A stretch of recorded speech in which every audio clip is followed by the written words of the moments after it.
Good afternoon to everybody. Thank you to everybody for coming to Birmingham. Wherever we hold this, it's going to be a long journey for most people, so thank you very much for coming.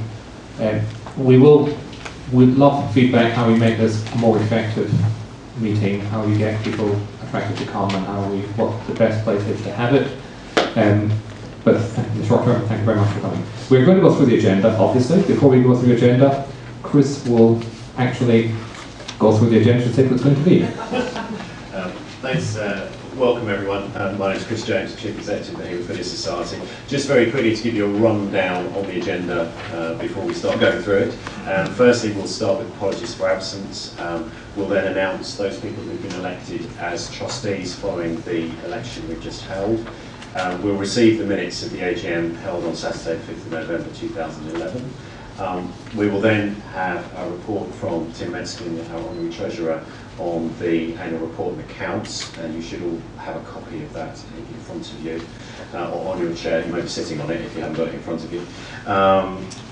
And then there is, after that, Tim will do an ordinary resolution to appoint the auditors for next year.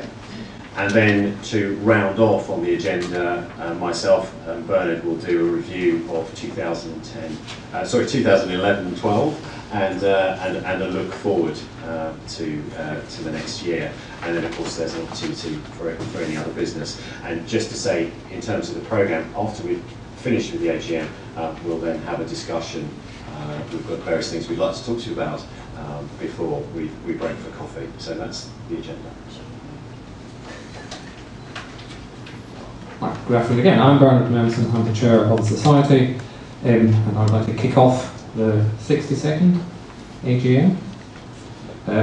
So first, apologies for absence, Chris. Yes, I've got a few. The Reverend Alan Tanner, Sue Royal, Matt Gregory, Chris Bishop, Jeremy Young, Ross Cooper, Bruce Norval, David Fielding, Philip Dolan, Francis Broughton, Liz Rizzuto, and Lynn Fraser. Thank you. And now to, I guess it'll be Chris again, to announce those elected as trustees in the election. Thanks, Bernard. I won't hold anybody in suspense for too long, but just to say that we obviously held an election by poll over the last fortnight. We had 6 nominations for the role of trustee. We had 4 vacancies, places available because people were standing down completely from being a board member or had to stand down after serving their first 3-year term of office. And just to give you the results in alphabetical order, well, I'll try and get to alphabetical order because I haven't written down in alphabetical order, is that to announce the 4 people elected as trustees are Jamie O'Hara, Bill Payne, Sue Royal and Jeremy Young.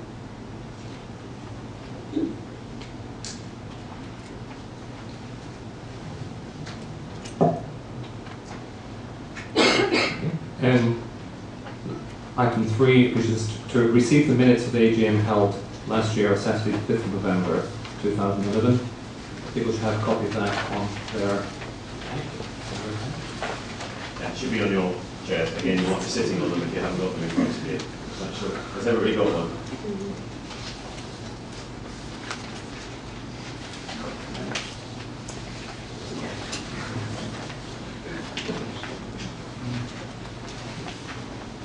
The appropriate thing, if anyone has any comments, they can make them. If no one has any comments, I will then ask someone to propose we accept them with this small gap.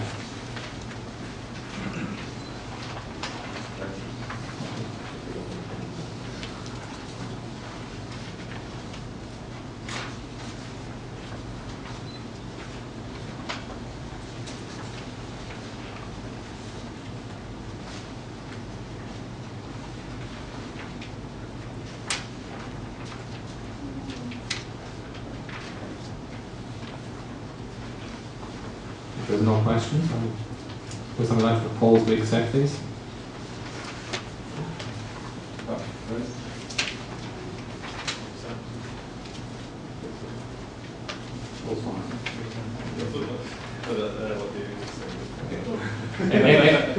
Do we have to? Do we have to? Is there anybody? Everybody accepting that? popular claim.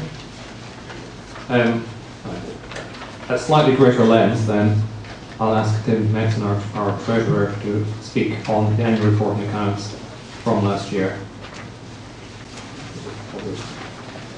Again, you should all have a copy of the annual report and accounts.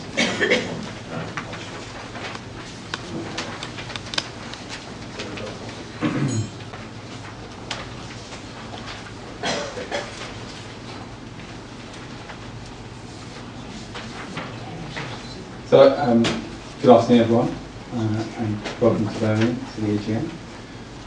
I'm Tim Metzgen, the Honorary Treasurer, and I'll just run through some of the highlights from the financial reviews and from the accounts.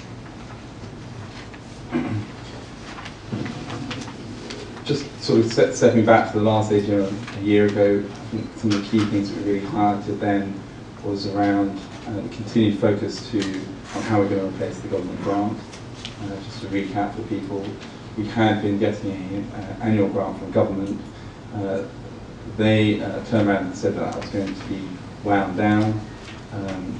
As part of the various discussions that have been ongoing, they agreed to provide 100,000 to the society for 5 years, so 100,000 a year for 5 years, but with no commitment after that. And therefore, whilst we continue to obtain replacement funding from the government for that, but there's also a realisation, especially in the current climate, that there's a big risk around whether they provide that for us. And therefore a big focus for the society on the financial side is actually how we would be able to replace that funding in that eventuality. Alongside that, again, in difficult economic environment, we have found fundraising much harder, whether it's corporates who are having their own budgets restricted, or whether it's individuals who find their wallets being squeezed. All of that compresses down the available pot, if you like, that goes around the charitable sector, and therefore also a challenge in terms of the society, in terms of getting its fundraising. However, on that side, notwithstanding that, we're also looking at getting our reserves back to a level that covers 6 months' worth of expenditure. And as I'll come on to, we're very pleased that we've actually now been able to hit that. So for those who've been attending for a few years to the AGM, you know that a few years ago we were very much squeezed on the reserve side, but I'm very pleased to say that now we've been able to get back to what we view as being a very sustainable level of reserves. So going forward, again, very focused on the fundraising, and it's great that we've got Nina here, our new head of fundraising, who has been able to bring a lot of ideas with her in terms of what she's been working on in the past. Continue to be focused on cost control, both in terms of the board putting challenge on Chris and the finance team as to how they're spending the money, where they're spending it, but also a challenge in terms of actually the level of services that are being provided and getting an appropriate level of value for money, if you like, on what's being done.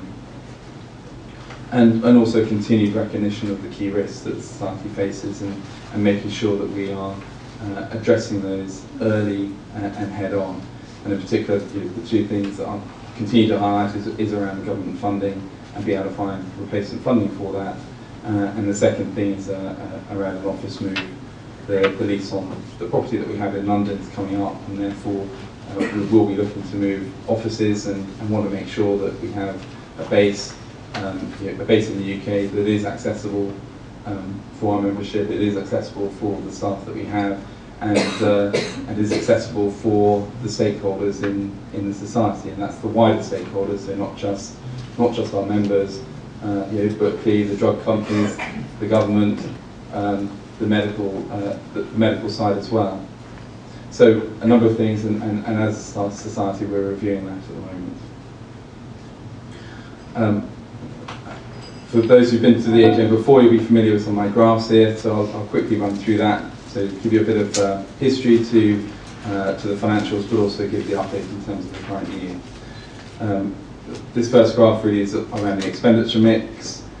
What you'll see there is that the biggest part of what we spend our money on is on information and advice, very much around making sure we're getting out to our membership and giving them, in the most effective way, information around what the society does. You'll see that 2009 was slightly higher, and that expenditure had to get cut back because we just weren't getting the income in that we needed. But 2012 has shown an increase, and given that we've now hit our reserves target, we'd hope that we'll be able to continue to start growing both the income line, but also how much we're able to spend on services as well. In terms of our income trend, you'll see from this graph, I've got the mix of unrestricted versus restricted on there. What we had been seeing up to 2011 is a growing trend of an increase in restricted income. So a number of our funders being very specific as to how we wanted to use that funding. I think as a society we recognise that often we need a bit more flexibility around that to be able to adjust how we're spending our money to meet the requirements of our members. And helpfully, for 2012 we've been able to increase that.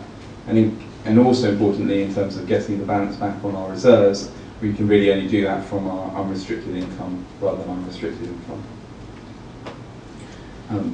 Income composition, the big yellow bar in the middle is under the heading Other Grants and Donations. The red element at the bottom is the government grants, and you'll see the trend on that. The big blue, it looks sort of greeny on the side here, is legacy income. And the thing I wanted to sort of highlight there is that for the last year we have seen a big drop off in our other grants and donations, which luckily we've been able to have compensated by receiving some legacy income. But it does continue to highlight that we're in a very difficult economic environment, and it is becoming increasingly difficult to get funding through from the wide group of donors that we have. On the positive side though, our core reserves have continued to increase. A significant amount of unrestricted funds within that core reserves, and that gives a lot more comfort and confidence around the solidity of the society going forward. As you'll see there from 2009, which is near our low point, there were a lot of concerns around how the society was funded, but with the focus that the board's had, we've really been able to grow that back up to a level that gives everyone a lot more confidence. This slide in terms of the funding gap, 2009 again was a period where our expenditure was greater than our income, and the focus that we've had in terms of building up our reserves and making ourselves a stronger society from a financial perspective has shown that we've been able to ensure that we are operating at a surplus over the last 3 years, and that's been the big driver for increasing our reserves. I think having hit the level of reserves that we think is required, what we'd envisage is that surplus being able to be put back into the society to deliver more services. So just to sort of conclude, the key messages I want to get across to our members and at this AGM is that we are continuing to focus on the key risks that the society has. We are focused on developing sustainable sources of income coming through. And I mentioned Nina coming on board and helping us with that. We are continuing to be focused on cost management. We are making sure we're not every pound we get into the society is being used as effectively as possible, recognising that there is a very divergent, a very wide range of needs and requirements from our membership. And we're very focused on maintaining what I call our hard-won reserves, making sure that you all have confidence in the financial stability of the society, and we have the confidence when we're going out and delivering services going forward. As ever, we always welcome the help and support of our members. They have been very helpful to date, they continue to be helpful, and please, if you have ideas in terms of fundraising, then please contact us. If you have ideas about how to tap into pools of finance to help us deliver more services, or indeed if you have views around the services we provide and think that actually there are different ways of providing those, then please let us know. And a number of the trustees are here today, so please let the board know. And finally, I just want to say I think we've got the financial structure in place to provide flexibility for us to deliver first-class services. So a very quick run through. I know you've got the accounts in front of you. If there's any questions, I'd be very happy to answer them. Yes? Can I ask a question on page 11? Yeah. About other income. What is the nature of it? 5,458 pounds. Page 11.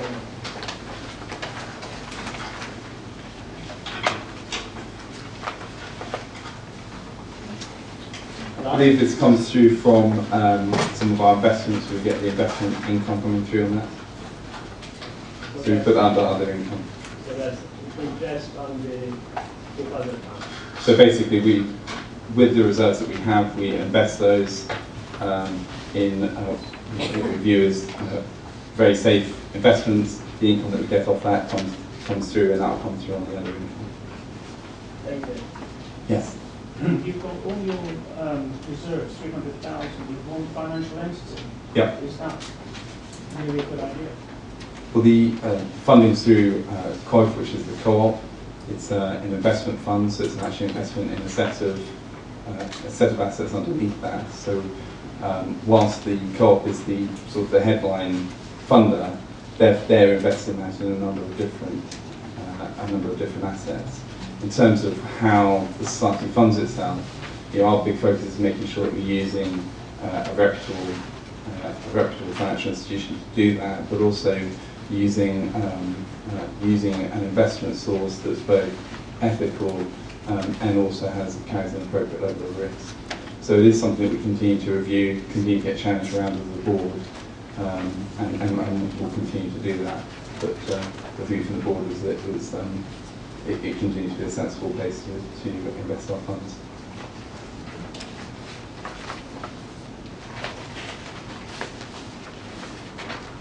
Are there any other questions from you?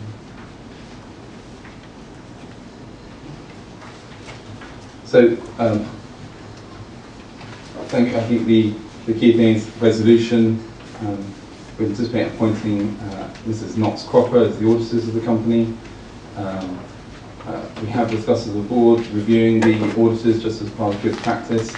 We would also put a resolution to authorise the trustee board to fix remuneration of the auditors. I think, Chris, for this we just need a proposal and a seconder. Yeah, Is that right? so, yeah. So is there anyone who would be willing to propose this resolution and also to second it?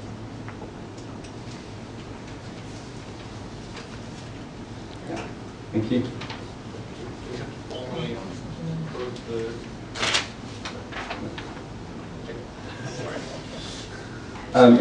So I think, as Bernard said, next steps I'll pass over to Chris to provide a review of the year we just had, and then on to Bernard to discuss the way forward, and then after that I'll be sharing a Q&A for both of them. Thank you.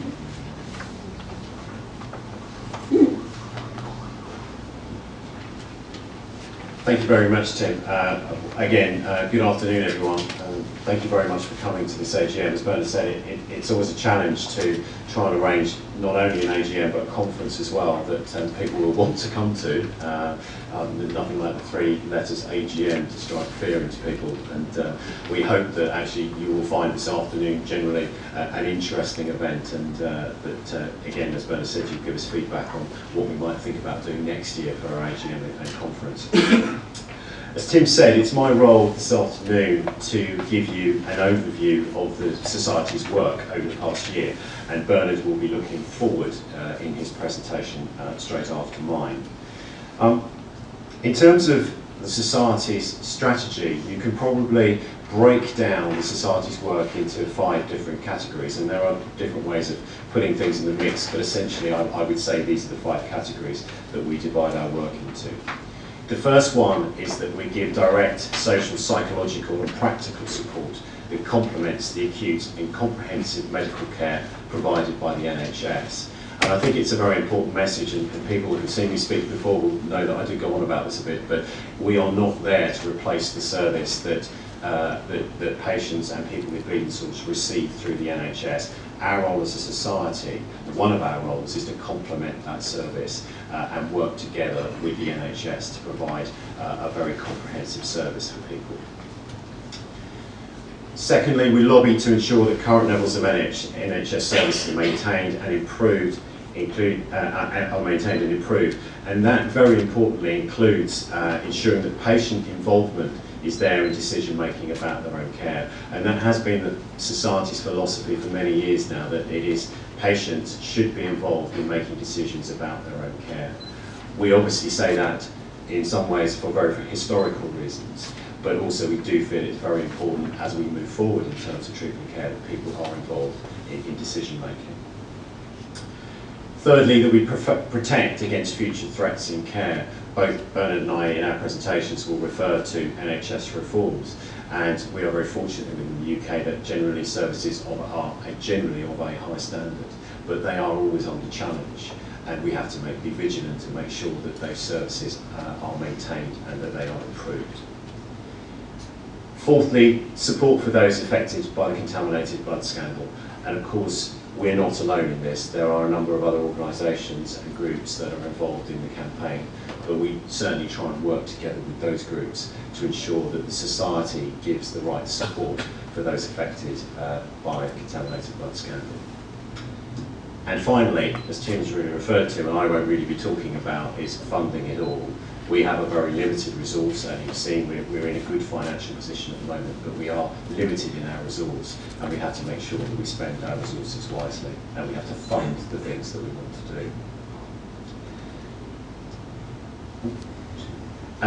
Our work in 2011-12 has really focused on both providing a day-to-day service for our members and people affected by bleeding disorders, but also in preparing the groundwork to support our future work, and it's really those areas that I'd like to cover through in this presentation. I'd like to talk about a few of the areas. I could probably talk for about 3 hours on the sort of support that we've been giving people, but I just wanted to highlight a number of different areas that we've been working in. And one is one that may not be immediately obvious, actually, but with the change to application to the Skipton Fund that was introduced by the government in 2011, there have been a number of people who are now entitled to make claims from the Skipton Fund. I think many of you who will have been through this process know that it can be a complex process and it can be very challenging. And to be honest, one of the Society's roles over the last year has been supporting people in going through that process. And I think we've probably supported somewhere between 30 and 40 people through that process. And I'm very pleased that we've been able to help those people secure the proper funding that they've received from the Skipton Fund. So I just wanted to highlight that as a piece of work that we've been involved with over the last year. It's also been a very emotional time, and I think we've also given a lot of emotional support to people as well who are going through this process. Social care and benefits. I think this is one of the areas that people really see value in the Society services. We are very pleased that we are able to offer a benefit support service.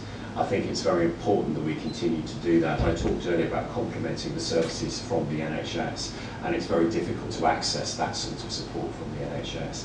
And so we do see it as a fundamental part of our role.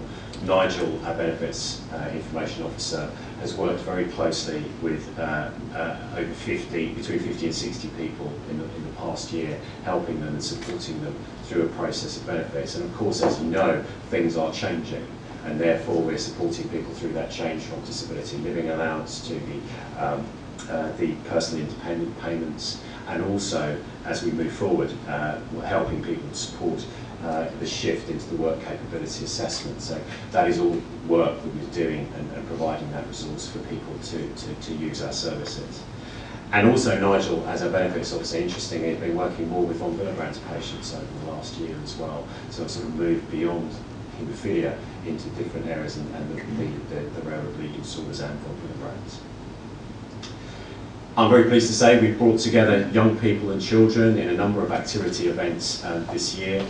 We've had over 40 children attend our activity weekends and events, and we've had 5 new recruits to our youth leader programme. And it's a shame I can't pay tribute to our youth leaders because they're out there looking after the youth at the moment. But we do say thank you to them because they do provide a really valuable service and enable us to provide our support services.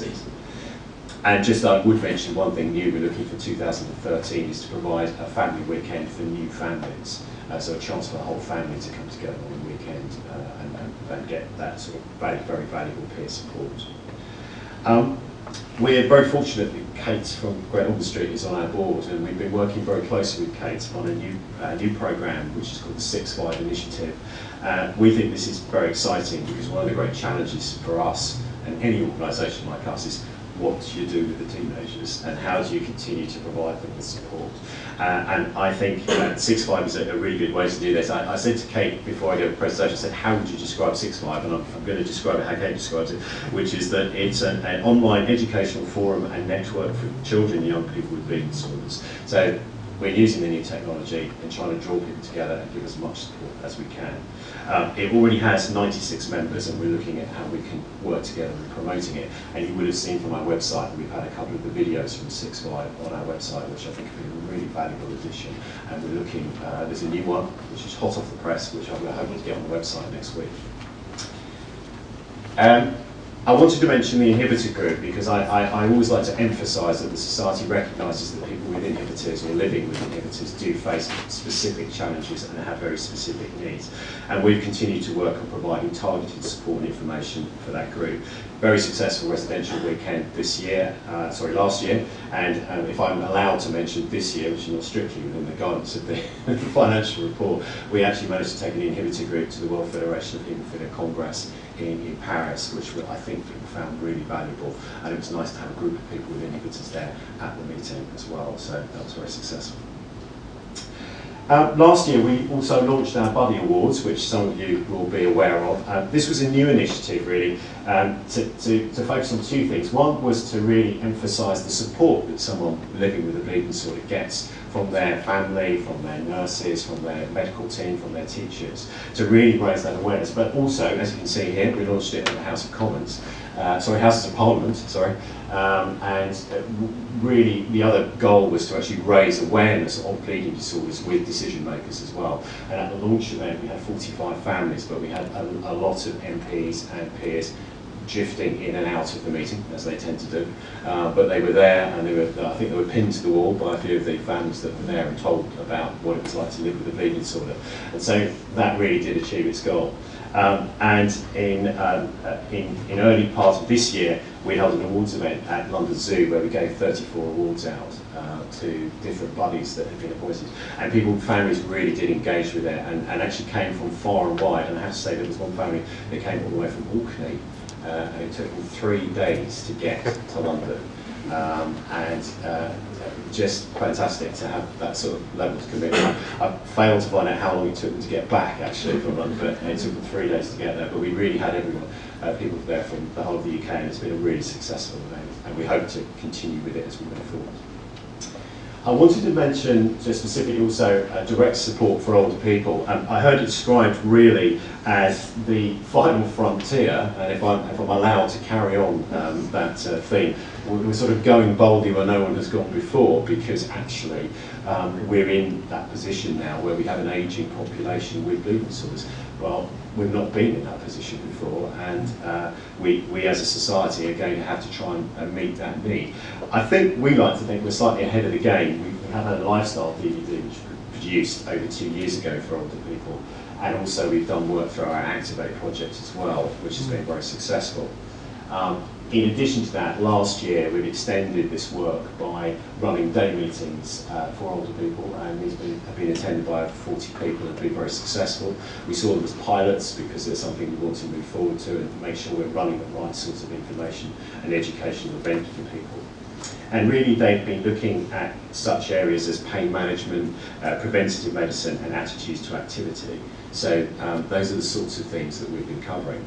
In addition to that, we've been holding other meetings as well, because we've been working with the North Hants Haemophilia Centre and supported by the United Kingdom Haemophilia Centre Doctors Organisation. That's the last time I should call them that, the UK CDO from now on. In running symposia because they're looking to produce guidelines for health professionals in working with this new group, with this ageing population. And we've had over 60 people attending those meetings and giving their views and their concerns about growing older with bleeding disorders. Bernard's going to talk more about local groups in his presentation, but I just wanted to mention our achievement in local groups last year, which is that we had one new local group, which was formed in South London as a parents group, which we were very pleased about. So it's the first new group we've had for a while. That obviously gives me an opportunity actually to mention David Henderson, who many of you will know. David was a volunteer with us. He was our local groups coordinator as a volunteer, who sadly died at Easter last year. He was essentially responsible for setting up that group. group, and we still miss him in the office actually. He's been a real loss to the team, and it's good to pay tribute to him here, I think, in this meeting, because he really has done a lot of work with our local groups over the last 18 months, 2 years. I mentioned about our direct services. I also wanted to talk a little bit about our influencing activity and the sort of work that we've been doing there this year. I mentioned that we provide services that complement the services provided by haemophilia centres and by the NHS, but we do work very closely with the UK CDO and with the Haemophilia Nurses Association and with other bodies to really try and make sure that we don't work in isolation and we work together with them as much as possible. And one of the areas that happens is a triennial audit. Some of you will be aware of this, some of you won't, of comprehensive care centres. And we've been working very closely with those two bodies to develop that audit, in particular to develop the patient input. There is a patient auditor that is part of the team that audits the comprehensive care centre. So we've been working very closely with the training for those patient representatives, the sort of things that are going to be done in the audit. We've been feeding into that process. And the training is actually now finished, and the audits actually start from November onwards. We are in November, aren't we? Yes. Start from now onwards, and usually take about 4 to 5 months to complete. And if anybody is interested in being a centre auditor, then please do contact us, and we can talk you through the process. Alongside that, but all completely separate, we've been looking to develop a programme of centre visits. One of the things that the Society wants to do is to develop better relationships with haemophilia centres and comprehensive care centres. In some cases we have very good relationships and work very closely with them. In other cases we don't, and we really want to develop that relationship. So we've begun developing a programme of volunteers representing the Society to go and visit the centres, make contact with the centres, find out what's going in the centres, what are their needs, what should the Society be providing to them as centres, and how we can work with them. And also for us, it means that we can access perhaps people who are not members of the Society and are not fully aware of the things that we can provide. So there's a whole programme of that. And again, we are looking for volunteers to be centre visitors who can go into centres, talk to the centres, and create that sort of contact with the Society. We formed earlier this year a new clinical advisory committee, and it met for the first time last month. And this group is extremely important to us. We've been lacking here for some time. We have had a sort of a rolling group of health professionals have given us advice, but we haven't formalised that into a committee for some years, and we've now established that, and we hope that this group is going to play a really key role in helping the Society produce its information, or make sure the information we produce is medically evidenced and is accurate. And we are very conscious we do not give medical advice, but we do produce information on bleeding disorders, and we need to make sure that that is evidence and is correct, and we hope that this group will help us do that. And in fact, they've already started helping us do that process. We hold twice yearly meetings with the Department of Health. Some of you will remember this was set up as a result of Lord Archer's recommendations in 2009. I wanted to mention them here because we're really beginning to professionalise our approach to these meetings. As we go in over the last 2 meetings, we've been drawing up a full list of issues that we want the department to address and the sort of resolution that we want to see, and taking those to the department well in advance of the meeting so they can give us a response. And if we're not happy with the response, we will go back at the next meeting and take it back and say we're not happy with this response. And we will keep doing that until we get a good response or satisfactory response. If we don't, we will escalate it to our all-party group on haemophilia and contaminated blood, which I'm going to come on to in a moment. We are, the other area, sorry, I wanted to mention there, sorry, that I wanted to mention in terms of those meetings is we really need your feedback on the issues that are facing you as patients dealing with your treatment and care within your haemophilia centres. We can gauge some of those issues ourselves because we get certain themes coming up for us when people contact our information support line. But we need your feedback. We need to take proper issues to those meetings so that we are really representing your needs and your issues.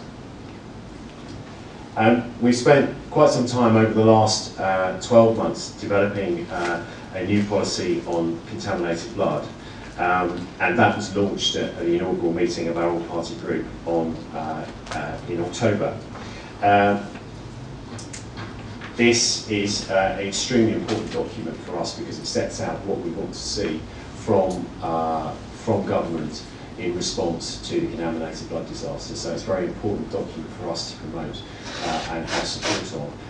And we did a consultation exercise with our members to input on that, and some of you would have actually input on that into that process, and the board agreed the policy at its last meeting. As I say, we've just launched it, and it is available on our website, so you can go and see it there. I also wanted to mention here that our involvement with, as a core participant of the Penrose inquiry in Scotland, that many of you will be aware of, we've had an advisory group and have been working with the Scottish Management Committee as well to input into that process. And I think through our representation in Scotland, we've played a key role in working as a core participant with our lawyers, Thompsons, who I think have done a tremendous job for us as our representatives, as core participants, to help advise where we think they might need a new tactic or some things that we can use. In terms of the inquiry, Lord Penrose has now essentially gone away to write his report. The hearings process is essentially over, although that there may be one or two hearings to come within that process. But we don't know when the report will come out, but we anticipate it will be at some point next year. I've mentioned the all-party group on haemophilia and contaminated blood a couple of times, and I think we've struggled over the last 12 months without an established group in Parliament to take our concerns forward. And through our own contacts, through our members, and through support through our local groups, we now have over 70 MPs and peers who responded to our invitation to an inaugural meeting of the all-party group. So that's now established, we're up and running, and we have, I think, some lists of the members of the group here today that you can take away and have a look at. If your MP is not on that list, or if you know an MP or a peer who's not on that list, then either contact us or you can contact them to ask them to join the group. It's essential that we have a strong all-parliamentary party group to take our needs forward. The NHS reforms, I've mentioned them before, they've been moving forward at a great pace over the last few months. The Society's been represented on a new clinical reference group on haemophilia, of which there, I think, are over 50 clinical reference groups at the moment within this process the NHS is going through. I'm pleased to say I think the haemophilia group is probably ahead of the game in many ways to some of the other groups. But it is very important, as we've been trying to sort of input on decisions really that are going to affect treatment and care for some years to come, in terms of measuring outcomes and also in drawing up service specifications for people with bleeding disorders. So we've been moving forward that at a pace. As ever, the deadlines are hideously short, but we are looking to make sure that we get good support from yourself and input as members when we can. As I say, the deadlines are short and it's very difficult to get that sort of input quickly, but we want to move that forward. I wanted to mention on the all-parliamentary point, one of our co-chairs, Diana Johnson, is held a debate in Parliament, which is actually held in Westminster Hall. For those of you who don't know, that's not on the floor of the House of Commons, that's in a separate room. However, it's all recorded, it's all on Hansard, and this was a debate on bleeding disorders, haemophilia care and contaminated blood. And I think it was a very valuable opportunity to get our messages, or get some of our messages across. I have to say that Diana did a fantastic job in representing the community of people with bleeding disorders. And the good news is that the Minister has to respond, and so the Minister's response is recorded. So while there might not be that many people there in the debate, it's all recorded, it's all on record, and it's very valuable. And it's kind of the first time we had this kind of debate within the House of Commons on the broader issue of bleeding disorders as well as contaminated blood. Although we're a UK-wide society, I did want to mention some of the areas of work going in Scotland, Wales and Northern Ireland. The Scottish Management Committee was formed this year. They held an extremely successful reception in the Scottish Parliament, which was attended by Alex Salmon and others. and a lot of SMPs were there, a lot of people very interested, and a really good opportunity to raise awareness of people with bleeding disorders. I think everybody who was involved really thought it was a hugely successful event and made a real difference, and we really managed to raise the awareness. So I think congratulations to everybody who was involved in that process of getting that reception in place and was there at the meeting. In terms of Wales, we formed through Lynn and our volunteers in Wales, a Welsh Task and Finish group on haemophilia, which was set up as a result of lobbying by patients. And it resulted in the establishment of the all-party group, All Wales Advisory Group on Bleeding Disorders. And beyond that, we now have an all-party group in the Welsh Assembly. So I think that's very positive. And again, I think real thank you to the people, the volunteers who did that work in getting that group up and running in Wales. And in Northern Ireland, I'm very pleased to announce that only last weekend, Belfast won a bid to be the venue for the European Haemophilia Consortium in 2014, which I think is a really positive thing. It was, I have to say, a fairly last-minute bid. It sort of came out of nowhere and on the inside rail, but it won, and the UK Society and our members in Northern Ireland will be hosting the European Haemophilia Consortium in 2014, which I think is a really, really positive thing. I did want to not finish without paying tribute to Lord Morris of Manchester. I know Bernard will say a few words as well. Just on a personal note, I think Lord Morris helped me enormously in my dealings with Parliament. He could be quite challenging, I must admit, on occasions. There was many a time I'd get a call saying that he had to have an urgent meeting with me in the House of Lords. I think sometimes Lord Morris's definition of urgent and mine were not quite the same. And there was a moment where I think that the security people at the Peers entrance, I was on first name terms with them, I was there so often. But he really did an enormous amount for the haemophilia community, and I think he was certainly missed. And he was a very kind and generous man, and did an enormous amount. I think the society and the community will miss him hugely. And I still haven't quite got used to the fact that Tom's not saying, Chris, I've got Lord Morris on the phone, which he did on a fairly regular basis, I have to say. And I haven't quite got used to those calls are not coming in now, so, but I know Bernard will pay tribute as well. And just to finish, I just wanted to say we had a challenging piece of work outside the normal remit, which was our focus of attention last year, and that was our bid to host the World Federation of Haemophilia World Congress in Glasgow in 2018. We battled our way through to the shortlisting against, where we were up against Guadalajara in Mexico. And I'm very pleased to say that if you're not aware, we won. So the World Federation of Haemophilia World Congress will be in Glasgow in 2018. And it gives us a good chance to say, I think, the tremendous work done by the bid team, which, and I'm going to really apologise if I leave anybody out of this, Andrew Brewer, Nancy Brody, Dr. Paul Jean Grandy, Susan Warren, Liz Rizzuto, and Matt Gregory. And I have to say a whole remit of other people who were involved in Scotland in working on this whole bid. And we worked very closely with the Glasgow Tourist Board and the Scottish Exhibition and Conference Centre, and they did a magnificent job, and I think we can be pretty proud of the achievement. And I think we really have a good chance over the next 6 years to use the Congress as a real focus for our work as we move forward. And I'd also just quickly like to say, I mentioned Susan Warren in that list of people who was very instrumental in this whole process, and some people know that Susan's not been terribly well recently, and I would just like to wish her well, although she's not here, and we wish her a very speedy recovery, because she played a very important part in this. Finally, I'd like to thank the staff and volunteer for all the team that all they've done this year and their support, the board for their generous time and support, and in particular Bernard as the new chair, who I've found his advice and support immensely valuable over the last year, and look forward to working with him in the future. And so thank you all, and many thanks for all your support. I shall now hand over to Bernard for his part of the presentation.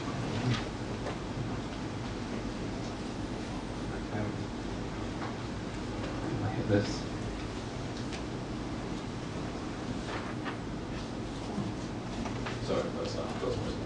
Right, that's me. Right, thank you, Chris. That was a long presentation, but sometimes it's actually good with a long presentation. There's a lot happening. I apologise, I'm doing a lot of reading here. I've got a lot of very specific things I want to say. So I apologise if this is the thing you shouldn't do when you're giving a talk, just to keep looking down, but there you go. I've always found it strange that the person responsible for leading an organisation forwards is called the chair.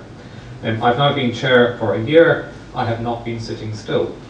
As well as extensive meetings in London, I have travelled to Manchester, Glasgow, Killarney, Edinburgh, Cambridge, Oxford, Paris and Bristol, and now to Birmingham.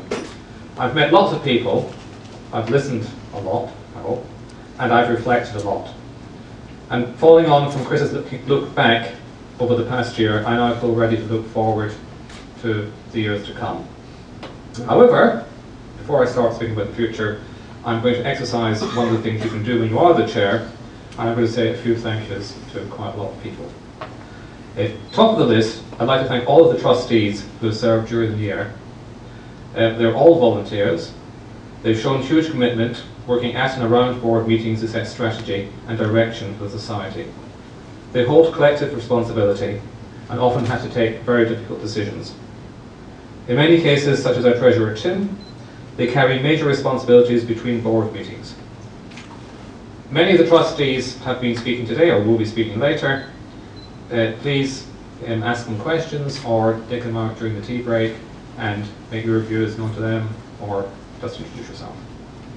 All of the trustees contribute to the work of the society, but I would like to thank in particular David Fielding and Bruce Norval, who have finished their 3-year terms. David has been a solid presence on the board. He listens carefully and, as befits a northerner, speaks very few words, but useful words. I've enjoyed working with David and look forward to his continued involvement with Manor House and with the North West Group. Bruce has devoted much of his life to campaigning on contaminated blood, and we've been fortunate to have him on board. He's been knowledgeable and insightful, contributing thoughtfully and often decisively across many issues.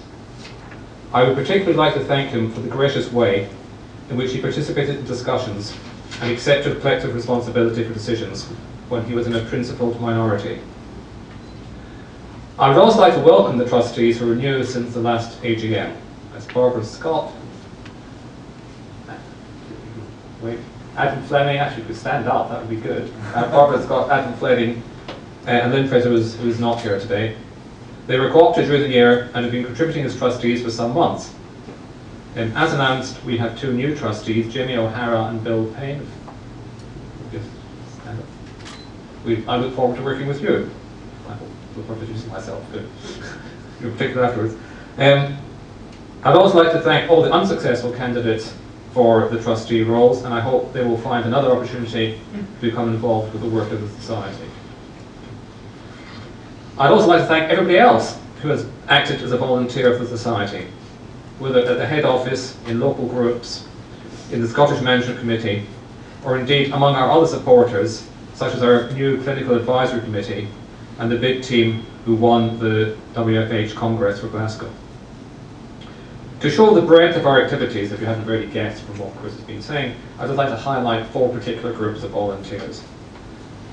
Youth leaders, they perform a double function. They assist in running events, but a great thing to do is just act as a role model for the youth and the teenagers. And these are people who represent the future of our society. The many health professionals who assist us on a voluntary basis also perform a double function. They support patients in their day job, and they help the same people in a voluntary capacity. We should be doubly grateful to them. The leadership of local groups maintain enthusiasm at the coalface and enable the society to connect with its members. Without them, we'd just be a website and a Facebook page. And it's very, very important that we continue to roll ourselves out actively across the country. And lastly, we're deeply indebted to everyone who raises funds, without whom we would be deeply indebted. And to every group I haven't mentioned here, thank you as well. As a charity, we cannot function without volunteers, and we cannot function more effectively without more volunteers. And that's a strong hint to encourage everybody here, who's not already doing so, to become a volunteer in some capacity. As Chris has mentioned, I think in passing, as an active member of a local group, you can be a patient representative in our meetings with the Department of Health. You can be a lay member of the Audit Centre, or indeed you can become a future trustee. If you're interested in helping in any capacity, then please speak to me, Chris, the other trustees, or phone the office. And as Chris has mentioned, I would like to say something personally of two special people. David Henderson acted as our volunteer coordinator. Sadly, he died in May. He was a wonderful man, and he did great work for the society. And we're still looking for a successor, but we will be very lucky to find somebody who means as much to us as David did. And of course, I'd like to say something on Lord Morris, who was our president, died in August. He did hugely important work for those with bleeding disorders, particularly in the area of contaminated blood. And the incredible thing is he was so active on behalf of so many groups of disadvantaged people throughout his career and right up to the week of his death. And I'm astonished and just hugely grateful that he found time to make us one of his, of it we actually did find time in his life, I can't believe how, to be so successful. And lastly, I'd like to thank all of our staff. Yes, we do pay them, but they give far more work and commitment than we have any right to expect. Many of you will know many of them, but I will ask those who are able to be here, that they all like to come, only some of them are here today. So I'd ask those who are here today to show themselves as I mentioned their names, so that you can see the face at the end of the phone. So thank you, Dan, Rachel, Nigel, and our most recent joiners, Nina, and our intern, Chris, who are somewhere. They're different places. And of course, thank you to Chris James. Everything society does is achieved by a team of people. I'd just like to point out that Chris was involved personally in every single one of the achievements of the last year, which he has mentioned. So, thank you for all of these. And I'll thank other staff members in absentia, Alison, Georgie, and Tom, and also Claire and her maternity cover, Vicky and Camina. Vicky and Camina have not left us, but they were very active during the year. And now to the core of my actual talk, which is look at the future. And this will take less time than the thank yous, so we're on the home straight. And afterwards, we'll have time to comment and ask questions. And I'd like to, because I've come into this as a new person, I'd like to start my vision for the future just by asking the question, why there should be a Haemophilia Society in the first place. And it seems to me there are two broad areas of need. One revolves around ensuring good treatment, and one revolves around creating community. We're very lucky that the health service generally provides good treatment, but it doesn't always reach the best possible standards. And without wishing to scaremonger, with a major reorganisation and cost pressures everywhere, we need extra vigilance. If there are better treatments available in the future, we have to ensure that false economies do not deny patients access to these. As the population grows older, there will also be new requirements. It is important that patients or their families are able to monitor the quality of treatment and critically to intervene when something is inadequate.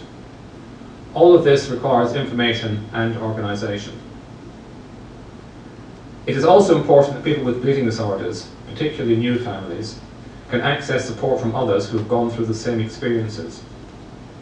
The health service will give you product to inject, but even a haemophilia nurse can't give you all the answers for coping with a screaming toddler or a teenager who won't follow instructions.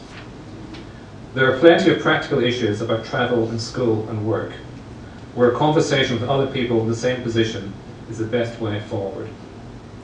And it is always healthy to have a get-together and a good whinge with people with the same experiences.